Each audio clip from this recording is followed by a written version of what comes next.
पिछले 30 वर्षों से तुम लोगों की राजनीतिक अधिकारों के लिए मैं संघर्ष कर रहा हूं। मैंने तुम्हें संसद और राज्यों की विधानसभाओं में सीटों का आरक्षण दिलवाया। मैंने तुम्हारे बच्चों की शिक्षा के लिए उचित प्रावधान करवाए।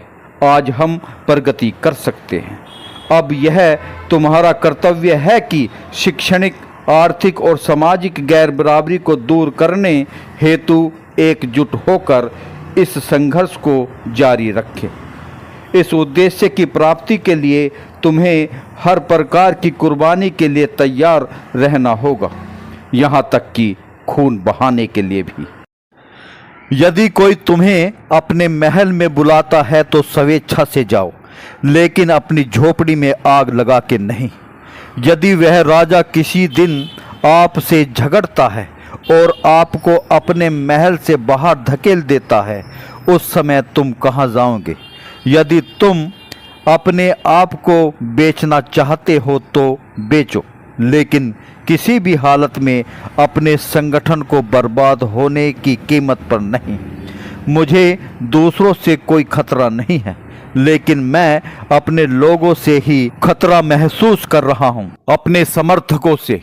बहुत जल्द ही मैं तथागत बुद्ध के धर्म को अंगीकार कर लूँगा। यह प्रगतिवादी धर्म है।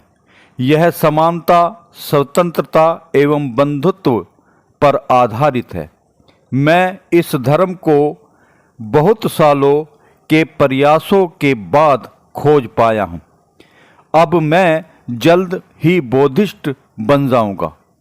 तब एक अछूत के रूप में मैं आपके बीच में नहीं रह पाऊंगा, लेकिन एक सच्चे बौद्धिस्ट के रूप में तुम लोगों के कल्याण के लिए संघर्ष जारी रखूंगा।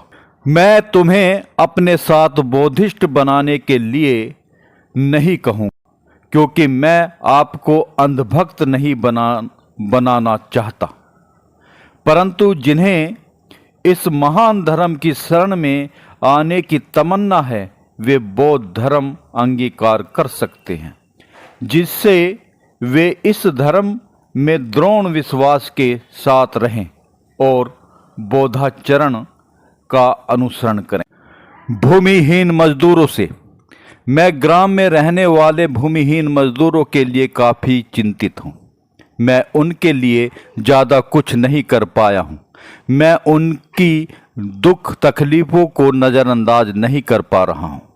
उनकी तबाहियों का मुख्य कारण उनका भूमिहीन होना है, इसलिए वे अत्याचार और अपमान के शिकार होते रहते हैं और वे अपना उत्थान नहीं कर पाते।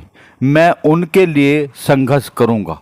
यदि सरकार इस कार्य में कोई बाधा उत्पन्न करती है तो मैं इन लोगों का नेतृत्व करूंगा और इनके वैधानिक लड़ाई लड़ूंगा, लेकिन किसी भी हालत में मैं भूमिहीन लोगों को जमीन दिलवाने का प्रयास करूंगा।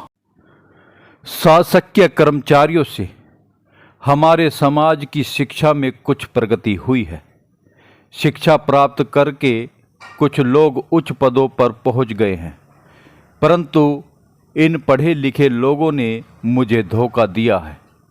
मैं आशा कर रहा था कि उच्च शिक्षा प्राप्त करके बाद में समाज की सेवा करेंगे, किंतु मैं देख रहा हूँ कि छोटे और बड़े क्लर्कों की एक भीड़ एकत्रित हो गई है, जो अपनी तोंदें भरने में व्यस्त है।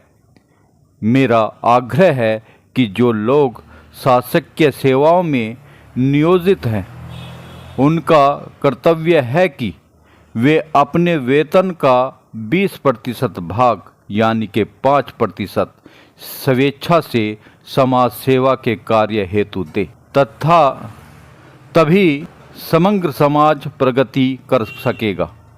अन्यथा केवल चंद लोगों का ही सुधार होगा। कोई बालक जब गांव से शिक्षा प्राप्त करने जाता है तो संपूर्ण समाज की आशाएं उस पर टिक जाती हैं। एक शिक्षित सामाजिक कार्यकर्ता समाज के लिए वरदान साबित हो सकता है। छात्र एवं युवाओं से मेरी छात्रों से अपील है कि शिक्षा प्राप्त करने के बाद किसी प्रकार की क्लर्की करने की बजाय उसे अपने गांव की अथवा आसपास के लोगों की सेवा करनी चाहिए, जिससे अज्ञानता से उत्पन्न शोषण एवं अन्याय को रोका जा सके। आपका उत्थान समाज के उत्थान में ही निहित है। आज मेरी स्थिति एक बड़े खंबे की तरह है जो विशाल टेढ़ों को संभाल रही है।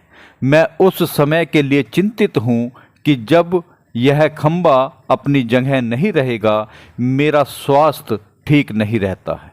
मैं नहीं जानता कि मैं कब आप लोगों के बीच से चला जाऊं। मैं किसी एक ऐसे नौजवान को नहीं ढूंढ पा रहा हूं जो इन करोड़ों असहाय और निराश लोगों के हितों की रक्षा करने की जिम्मेदारी ले सके। यदि कोई नौजवान इस जिम्मेदारी को लेने के लिए आगे आता है तो मैं चैन से मर सकूं। बौद्ध भिक्षुओं से बौद्ध धर्म महान धर्म है। इस धर्म संस्थापक तथागत बुद्ध ने इस धर्म का प्रचार किया और अपनी अच्छाइयों के कारण यह धर्म भारत में दूर दूर तक गली कूचों में पहुंच सका। लेकिन महान उत्कर्ष पर पहुंचने के बाद यह धर्म 1213 ईस्वी में भारत से विलुप्त हो गया।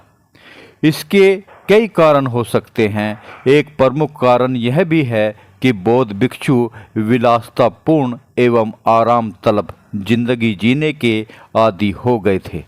धर्म प्रचार हेतु स्थान स्थान पर जाने की बजाय उन्होंने विहारों में आराम करना शुरू कर दिया था तथा रजवाड़ों की प्रशंसा में पुस्तकें लिखना शुरू कर दिया। अब इस धर्म की पुनर्स्थापना हेतु इन्हें कड़ी मेहनत करनी पड़ेगी। इन्हें दरवाजे दरवाजे जाना पड़ेगा। मुझे समाज में ऐसे बहुत कम भिक्षु दिखाई देते हैं, इसलिए जनसाधारण में से अच्छे लोगों को भी इस धर्म प्रचार हेतु आगे आना चाहिए और इनके संस्कारों को ग्रहण करना चाहिए।